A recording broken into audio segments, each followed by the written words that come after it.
Hello बच्चों बच्चों आज हम लोग सीबीएसई क्लास 10 का एक नया चैप्टर शुरू करने जा रहे हैं और वो है ट्रिग्नोमेट्री। ये जो ट्रिगो चैप्टर है ना, ये बहुत ही इंपॉर्टेंट चैप्टर है। इसमें क्वेश्चन तो सिंपल रहते हैं लेकिन बच्चों को काफ़ी प्रॉब्लम होता है। तो इस चैप्टर की शुरुआत हम लोग बेसिक कॉन्सेप्ट से करते हैं। सबसे पहले हम लोग ये समझ लेते हैं कि एक ट्राइंगल में साइड और एंगल का रिलेशन क्या होता है। देखो, ये प्रॉब्लम मैंने लिख रखा है लेकिन हम लोग पहले इस प्रॉब्लम पे बात नहीं करेंगे। सबसे पहले हम लोग चलते हैं कि अगर हम लोगों के पास एक ट्राइंगल है, मान लेते हैं ये राइट एंगल ट्राइंगल बना लेते हैं एक, और ये एंगल एक थीटा है। तो थीटा की जो ऑपोजिट में जो साइड साइड तुम लोगों को दिख रहा है ना, एंगल थीटा के ऑपोजिट में, इसे हम लोग परपेंडिकुलर कहते हैं। और ये 90 डिग्री है, तो 90 डिग्री के ऑपोजिट वाले साइड को हम लोग हाइपोटेन्यूज कहते हैं, और ये जो साइड बचा इसे हम लोग बेस कहते हैं। इसी तरीके से अगर हम लोग थीटा को किसी और जगह कंसिडर कर लेते हैं, मान लेते हैं राइट एंगल ट्राइंगल मैं बना लेता हूँ कुछ इस तरीके से, और यहाँ पर इस एंगल को अज्यूम कर लेता हूँ कि ये एंगल थीटा है। तो अगर ये एंगल मैंने कैलकुलेशन में लिया, प्रॉब्लम को सॉल्व करते वक्त अगर हम लोग इस एंगल का इस्तेमाल कर रहे हैं, तो इस एंगल के ऑपोजिट में जो तुम लोगों को साइड दिख रहा है ए बी, इस ए बी को परपेंडिकुलर कहते हैं। और फिर ये 90 डिग्री तो है, तो इसे हम लोग हाइपोटेन्यूज कहते हैं, और ये हम लोगों का बेस बन जाता है। तो एक्चुअल में हाइपोटेन्यूज तो फिक्स है। ट्रायंगल में ट्रिग्नोमेट्री चैप्टर में परपेंडिकुलर और बेस ये डिसाइड करते हैं हम लोग एंगल के बेस पर। अगर हम लोग जिस एंगल को हम लोग यूज़ कर रहे हैं, अगर हम लोग इसे यूज़ कर रहे हैं, तो इस साइड को हम लोग परपेंडिकुलर बोलेंगे, और अगर ये एंगल हम लोग कैलकुलेशन में ले रहे हैं तो फिर इसे परपेंडिकुलर बोलेंगे। और भी डायग्राम देख लेते हैं फिर से। सपोज कर लो कुछ ऐसा मैंने राइट एंगल ट्रायंगल बनाया, ठीक। अब यहाँ पर इसमें ये 90 डिग्री है, तो अगर ये 90 डिग्री है तो इस साइड को तो हम लोग हाइपोटेन्यूज बोलेंगे। और अगर ये थीटा हम लोग यूज़ कर रहे हैं प्रॉब्लम में, तो इसके ऑपोजिट में जो साइड दिख रहा है इसे परपेंडिकुलर कहेंगे और इसे हम लोग बेस कहेंगे। ओके, अब बात करते हैं कि एंगल और साइड का रिलेशन क्या होता है। चलो, तो रिलेशन बिटवीन एंगल, या फिर हम लोग इसे कह सकते हैं ट्रिगोनोमेट्रिक फंक्शन। एक्चुअल में हम लोग पूरा एग्जैक्ट एंगल यूज़ नहीं करते हैं, जैसे कि हम लोग यूज़ करते हैं साइन थीटा, कॉस थीटा, टाइन थीटा, ये सब ट्रिगोनोमेट्रिक फंक्शन होता है। उसका रिलेशन हम लोग चेक करते हैं with side angle, between relation between angle trigonometric function and sides of triangle. तो सबसे पहले हम लोग नोट करते हैं, एक ट्रायंगल मैं फिर बना लेता हूँ। अब इस बार मैं इस साइड को, इसे ये एंगल मैं यूज़ करूँगा अपने प्रॉब्लम में। मैं इसे परपेंडिकुलर कह देता हूँ, ये 90 डिग्री है, तो ऑब्वियसली ये हाइपोटेन्यूज होगा और ये बेस होगा, ठीक है। तो सबसे पहला फॉर्मूला आप लोगों को नोट करना है कि साइन थीटा ये एक ट्रिगो का फंक्शन है। साइन थीटा होता है परपेंडिकुलर बाय हाइपोटेन्यूज, और इसी का जस्ट उल्टा होता है कोसेक थीटा। कोसेक थीटा को हम लोग लिखते हैं हाइपोटेन्यूज बाय परपेंडिकुलर। नंबर 2 में cos theta is equal to होगा बेस बाय हाइपोटेन्यूज, और कॉस का जस्ट उल्टा होता है सेक थीटा, इसे हम लोग लिखेंगे हाइपोटेन्यूज बाय बेस। नंबर 3 में आते हैं टैन थीटा, ये होगा परपेंडिकुलर बाय बेस, और इसी का जस्ट उल्टा हम लोग लिखेंगे cot theta base by perpendicular, ठीक है। तो बच्चों ये मेरे इस स्क्रीन को थोड़ा ध्यान से समझना, मैं जो कुछ लिख रहा हूँ उसे समझने की कोशिश करो। उम्मीद है मैं सब कुछ समझा पाऊँ आप लोगों को। और मेरे पास तो काफ़ी बड़ा बोर्ड वगैरह तो फिलहाल है नहीं, तो जो मैं समझा रहा हूँ अपने स्क्रीन पर, लैपटॉप की स्क्रीन पर, इसे पढ़ो समझो। और जो कुछ मैं पढ़ाऊँगा मैं पूरा पूरा पढ़ाऊँगा। सीबीएसई में जो कुछ भी क्वेश्चन आने वाले हैं 2026 के एग्ज़ाम में, वो मैं पूरा कंप्लीट करूँगा। बस आप लोगों को अपना इनपुट देना है, मेहनत करना है, ठीक है। तो आप थोड़ा सा मेरे साथ चलो, कोशिश मैं भी कोशिश कर रहा हूँ, तुम लोग अपना पूरा कोशिश करो, ठीक है, तो बेटर रिजल्ट होगा। चलो अब हम लोग आते हैं उस प्रॉब्लम क्वेश्चन की तरफ जो मैंने लिख रखा था। ये प्रॉब्लम को देखो, यहाँ पर एक राइट एंगल ट्रायंगल है एक्स वाई जेड नाम से, और इस ट्रायंगल में सब कुछ तीनों साइड का वैल्यू दे दिया है। जैसे कि ये थीटा है तो ऑब्वियसली ये मेरा परपेंडिकुलर हो जाएगा, और ये 90 डिग्री है तो इसके ऑपोजिट वाले साइड को हम लोग हाइपोटेन्यूज कहते हैं, और ये बेस बन जाएगा। ठीक है, यही हम लोगों ने अब तक सीखा है। तो अब हम लोग से पूछा जा रहा है कि टैन थीटा, कोसेक थीटा और सेक थीटा का वैल्यू क्या होगा। तो हम लोग जानते हैं कि टैन थीटा जो होता है वो परपेंडिकुलर बाय बेस होता है। तो परपेंडिकुलर कौन है मेरा, 8 है, और बेस है 15। चलो दूसरे नंबर पे आते हैं हम लोग कोसेक थीटा। तो कोसेक क्या होता है, साइन का उल्टा होता है। चूंकि साइन पी बाई एच होता है तो कोसेक एच बाई पी होता है। तो हाइपोटेन्यूज मेरा 17 है और परपेंडिकुलर मेरा 8 है। और तीसरे नंबर पे पूछा सेक। सेक जो होता है वो कॉस का उल्टा होता है। सेक जो होता है बी बाई एच होता है, तो कॉस जो होता है वो बी बाई एच होता है, तो सेक एच बाई बी होगा। तो हाइपोटेन्यूज क्या है मेरे पास, 17 है और बेस 15 है। तो इस हिसाब से मेरा कौन सा ऑप्शन मैच कर रहा है, टैन थीटा 8/15 इधर भी है, इधर भी, इधर भी है। कोसेक 17/8 यहाँ भी है, यहाँ भी। सेक 17/15, तो मतलब option A is correct option. ठीक है, चलो अब हम लोग आते हैं दूसरे क्वेश्चन की तरफ। क्वेश्चन नंबर 2 में आते हैं हम लोग। देखो इस प्रॉब्लम में साइन ए का वैल्यू दिया गया है 1/2 और पूछा गया कॉट ए का वैल्यू क्या होगा। तो अगर हम लोग एक राइट एंगल ट्रायंगल बना लेते हैं, सपोज ये मेरा राइट एंगल ट्रायंगल है और मैं यहाँ पर ए लिख देता हूँ, ये मेरा एंगल ए है। और एक मिनट,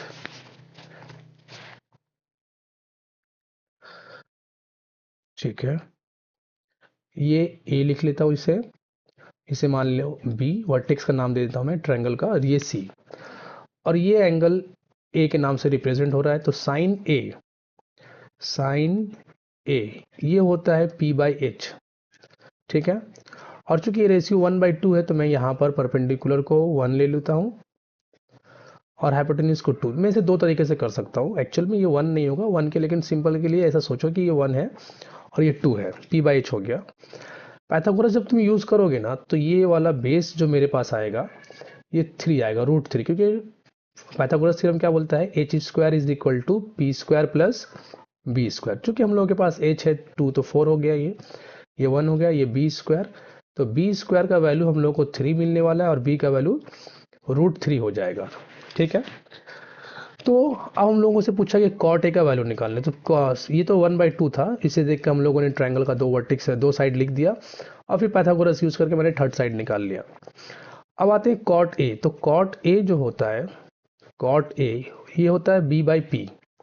तो बेस मेरा तो √3 है और परपेंडिकुलर है 1। ठीक है, तो ये कॉट ए का वैल्यू आ गया √3। तो यहाँ पे हम लोग लिख सकते हैं ए, ऑप्शन ए।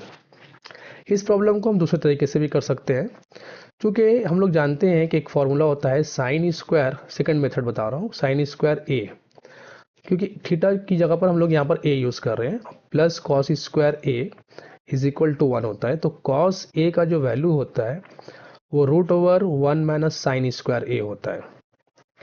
ठीक है, अब √1 माइनस साइन का वैल्यू 1/2 है, तो अगर स्क्वायर करते हैं तो ये 1/4 बन जाएगा, और एलसीएम लेने के बाद ये हम लोग को मिलेगा 3/4, और ये बन जाएगा √3/2। ये किसका वैल्यू हम लोगों को मिला, कॉस ए का। ठीक है, अब यहाँ पर हम लोग जानते हैं कि कॉट जो होता है वो बेस कॉस बाई साइन होता है, कॉस बाई साइन। ये मैं बताऊंगा थोड़ी देर में, लेकिन मैं चूंकि ये दूसरा मेथड मैं बताने जा रहा हूँ कि सेकंड मेथड से हम लोग यूज़ कर सकते हैं। एक तरीका तो मैंने बता दिया कि इस तरीके से प्रॉब्लम को सॉल्व कर सकते हैं ट्रायंगल बना करके। दूसरा मैं बताने जा रहा हूँ कि साइन ए दिया हुआ है तो पहले कॉस ए निकाल लो, और कॉस निकालने के बाद कॉट जो होता है वो कॉस बाई साइन होता है। तो कॉस का वैल्यू हम लोग के पास आया है √3/2, ये भी मैंने लिख लिया, और साइन का वैल्यू आया है, दिया हुआ है 1/2, तो ये हाफ कैंसिल हो गया, 2 आंसर आया √3। तो किसी मेथड से करो आंसर सेम आने वाला है। ठीक है, मैं तीसरा मेथड बताने जा रहा हूँ यहाँ पर, इसको समझो। ठीक है, जो बच्चे जिनका पढ़ा हुआ है वो तो इसी समझ जाएंगे, जिनका नहीं पढ़ा वो थोड़ी देर बाद उनको और अच्छे से समझ में आएगा कि जब मैं पूरा फॉर्मूला बता दूंगा।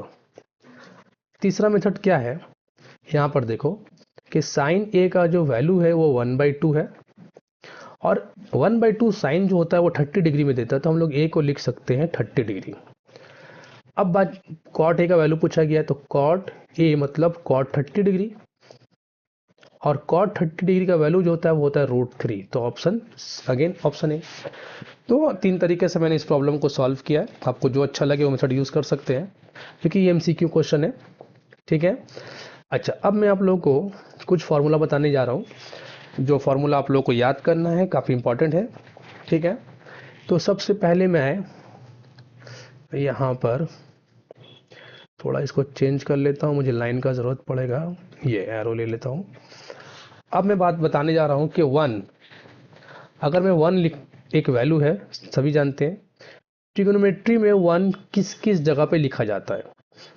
तो देखो, सबसे पहले हम लोग बात करते हैं साइन 90 डिग्री का वैल्यू 1 होता है। ठीक है, सब जानते हैं। दूसरा कॉस 45, कॉस 0 डिग्री का वैल्यू 1 होता है। चलो यहीं लिखते हैं, कॉस 0 डिग्री का वैल्यू भी 1 होता है। तो यहाँ 1 लिखने की जरूरत नहीं, ये 1 का वैल्यू ही चल रहा है। तीसरा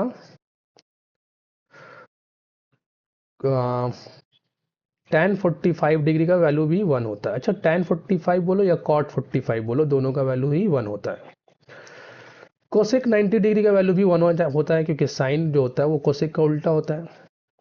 तो कोसेक 90 डिग्री अगर दिया हुआ है तो उसका भी वैल्यू हम लोग 1 लिख सकते हैं, क्योंकि साइन इज इक्वल टू 1/कोसेक होता है, कोसेक इज इक्वल टू 1/साइन होता है। तो अगर कोसेक इज इक्वल टू 1/साइन है और साइन का वैल्यू 90 डिग्री, तो कोसेक का वैल्यू भी 1 ही आएगा। 1/1 मतलब 1 आया। ठीक है। तीसरा देखो, अब जो फॉर्मूला लिखने जा रहा हूं मैं वो काफी इंपॉर्टेंट है। Sine square plus cos square, कोई भी एंगल ले लो, sine square theta plus cos square theta, इसका भी वैल्यू 1 होता है। आगे देखो, ये सब फॉर्मूला है, आप लोगों को याद रखना है ये सारे वैल्यू को। Sec square theta minus tan square theta, इसका भी वैल्यू 1 होता है। और नंबर एक और आते हैं हम लोग,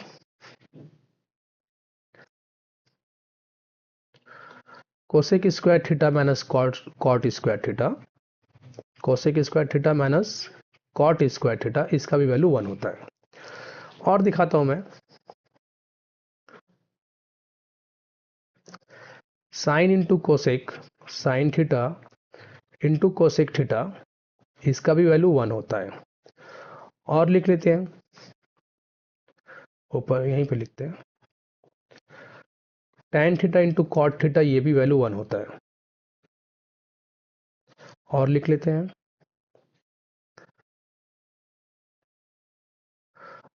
cos theta into sec theta, इसका भी वैल्यू 1 होता है। तो ये सारे वैल्यू हम लोगों को यूज़ करके, क्योंकि हम लोगों की जो सिलेबस में जितना कुछ है उसी के अकॉर्डिंग मैं बात कर रहा हूँ। 1, इन सारे वैल्यू को मैं 1 लिख सकता हूँ, और जहाँ पे आपको ये सारा वैल्यू दिखे इस तरह का, तो आप लोग उसे 1 में यूज़ कर सकते हैं। ठीक है, चलो आगे चलते हैं। अब मैं थोड़ा सा फार्मूला को और अलग तरीके से देखता हूँ। पहला फार्मूला कि साइन स्क्वायर थीटा, मैंने ही बताया, प्लस कॉस स्क्वायर थीटा, ये तो वैल्यू 1 होता है। यहाँ से हम लोग और फर्दर फार्मूला बना सकते हैं। तो साइन स्क्वायर को मैं लिख सकता हूँ 1 माइनस कॉस स्क्वायर, या फिर यहाँ से कॉस स्क्वायर अगर कोई बच्चा निकालना चाहता है तो वो लिख सकता है 1 माइनस साइन स्क्वायर। ठीक है। नंबर 2 पे देखो, sec square minus tan square, ये 1 होता है, ये भी मैंने पीछे लिखा है। तो यहाँ से सेक स्क्वायर का वैल्यू मैं लिख सकता हूँ 1 प्लस टैन स्क्वायर, मैं क्या आप लोग भी सभी लिख सकते हो। और अगर मैं टैन स्क्वायर निकालना चाहूँ तो टैन स्क्वायर का वैल्यू यहाँ से 1 को इस तरफ कर दो, तो tan square is equal to हो जाएगा सेक स्क्वायर माइनस 1। तीसरे नंबर पे आते हैं हम, cosec square minus cot square, ये 1 होता है। तो यहाँ से मैं बना सकता हूँ कि कोसेक स्क्वायर ये 1 प्लस कॉट स्क्वायर होगा, या फिर कोई बच्चा कॉट स्क्वायर निकालना चाहता है अगर, तो ये 1 को उधर कर देगा। तो cot square is equal to cosec square minus 1। अच्छा, कोई बच्चा अगर चाहता है कि सर मुझे कोसेक स्क्वायर नहीं चाहिए, कोसेक चाहिए, तो यहाँ पे रूट चढ़ा देना, रूट 1 प्लस कॉट स्क्वायर कर देना उसे। अच्छा, नंबर 4 पे मैं आता हूँ कि मैंने बताया कि sine theta into cosec theta भी 1 होता है। ठीक है, ये मैं बता चुका हूँ पीछे। तो यहाँ से मैं और दो बना सकता हूँ कि sine theta is equal to 1 by cosec theta, और फिर cosec theta is equal to 1 by sine theta. Number 5 मैंने फिर बताया था कि tan theta into cot theta ये भी 1 होता है।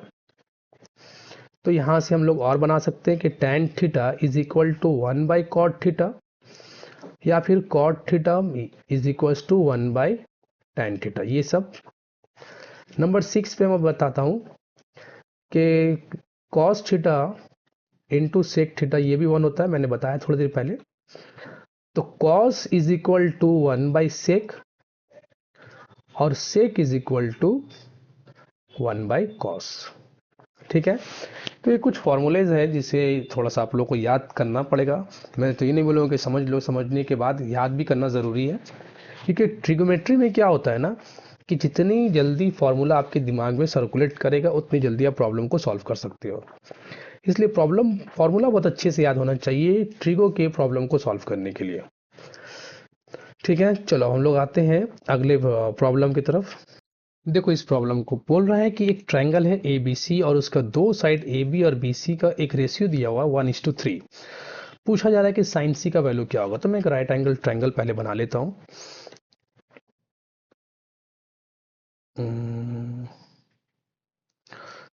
चलो, तो ये एक राइट एंगल ट्रायंगल मैंने यहाँ बना लिया और इसका कुछ नाम रख लेते हैं हम लोग। जैसे कि उन लोगों ने बोला कि ए नाम इसका दे दो, बी नाम इसका दे दो और सी नाम इसका दे दो। ठीक है, ए बी सी। अब यहाँ पर ए बी सी का कुछ रेशियो दिया गया है 1:3। तो ये A B is to B C जो है, A B is to B C, ये 1:3 है। तो हम लोग ना लेट कर लेते हैं, लेट ए बी को मान लेते हैं 1 के, ठीक है, और बी सी को मान लेते हैं हम लोग 3 के। अब अगर हम लोग पाइथागोरस थ्योरम यूज करते हैं तो हम लोग जानते हैं कि ए सी जो होगा वो root over A B square होगा प्लस बी सी स्क्वायर होगा। चूंकि ये एमसीक्यू क्वेश्चन इसलिए हम लोग उतना लिख नहीं रहे हैं, डायरेक्ट यूज कर रहे हैं। अब ए बी जो है 1 के है तो 1 के का स्क्वायर तो के स्क्वायर हो गया, और बी सी 3 के है तो उसका स्क्वायर 9 के स्क्वायर हो गया। टोटल ये बन गया 10 के स्क्वायर, और के स्क्वायर रूट से बाहर चला गया तो रूट टेन के बचा। तो यहाँ पे मैं लिख देता हूँ ये 1 के है ए बी, ये 3 के है और ये रूट 10 के है। ठीक है, अब मुझे पूछा गया है कि साइन सी, ये सी है तो साइन सी निकालने को कहा गया है। हम लोग जानते हैं कि साइन थीटा या साइन सी जो होता है वो परपेंडिकुलर बाय हाइपोटेन्यूज होता है। चूंकि परपेंडिकुलर मेरे पास 1 के है और हाइपोटेन्यूज रूट 10 के है, तो के कैंसिल होने के बाद साइन सी का जो वैल्यू हम लोगों को मिलने वाला है वो 1/√10 मिलने वाला है। नेक्स्ट प्रॉब्लम देखते हैं। मैं देख रहा हूँ थोड़ा सा मैं कैमरे में अच्छा नहीं दिख रहा हूँ क्योंकि मेरे पास उतना अच्छा सेटअप वगैरह नहीं है, लेकिन नॉलेज अच्छी है, मैं आप लोगों को अच्छे से पढ़ा सकता हूँ। और काफ़ी सालों से, लगभग मेरे ख्याल से मैं 16-17 साल से पढ़ा रहा हूँ। मैं ऑफलाइन में था, लेकिन अब मुझे थोड़ा सा ज़रूरत लग रहा है कि मुझे ऑनलाइन बच्चों को पढ़ाना चाहिए, तो मैं इसलिए अब ऑनलाइन भी पढ़ाने की कोशिश कर रहा हूँ। आप लोग सपोर्ट करें तो मैं ज़्यादा से ज़्यादा कोशिश करता रहूँगा। तो यहाँ पर देखो कि साइन ए प्लस साइन ई स्क्वायर ए का वैल्यू 1 दिया गया है, और आपसे पूछा जा रहा है कि cos square plus cos to the power 4a का वैल्यू क्या होने वाला है। तो ये बहुत अच्छा सा सवाल है। यहाँ पर देखो बहुत सिंपल तरीके से मैं सॉल्व करूँगा इसे। तो सबसे पहले ये जो दिया गया है ना कि साइन ए प्लस साइन स्क्वायर ए, ये दो वैल्यू इज इक्वल टू 1 है। ऐसे तुम ये मत सोचना कि सर आप तो बताए थे कि sign square plus cos square वो 1 होता है। ठीक है, हाँ वो होता है, लेकिन यहाँ पे इन लोगों ने कुछ कंडीशन लगा के कुछ वैल्यू बना के साइन ए प्लस साइन स्क्वायर ए को 1 बताया, और पूछा गया कि अगर ऐसा हो रहा है तो फिर इसका वैल्यू क्या होगा। अब यहाँ से हम लोग क्या करेंगे कि साइन ए का वैल्यू जो होगा वो निकाल लेते हैं 1 माइनस साइन स्क्वायर। चूँकि हम लोग जानते हैं कि 1 माइनस साइन स्क्वायर जो होता है वो कॉस स्क्वायर होता है, तो साइन ए बन गया कॉस स्क्वायर ए।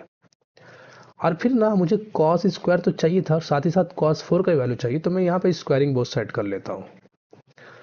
जब मैं स्क्वायरिंग बोथ साइड करूँगा तो मुझे देखने को क्या मिलेगा, हमें ये मिलेगा कि साइन ए जो है वो साइन स्क्वायर ए बन जाएगा। ठीक है, और कॉस स्क्वायर जो है वो cos to the power equal to cos square जो है वो बन जाएगा कॉस टू द पावर 4। ठीक है, नाउ अब मैं इसे कॉपी करता हूँ मुझे इसका वैल्यू चाहिए था cos square A plus cos to the power 4a। बच्चों ध्यान से देखना, कॉस स्क्वायर का मैं कुछ नहीं करूंगा, ये कॉस टू द पावर जो 4 है ना, मैं इसकी जगह पे साइन स्क्वायर लिख सकता हूँ, क्योंकि मैंने प्रूव कर दिया है कि cos to the power 4 sine square होता है।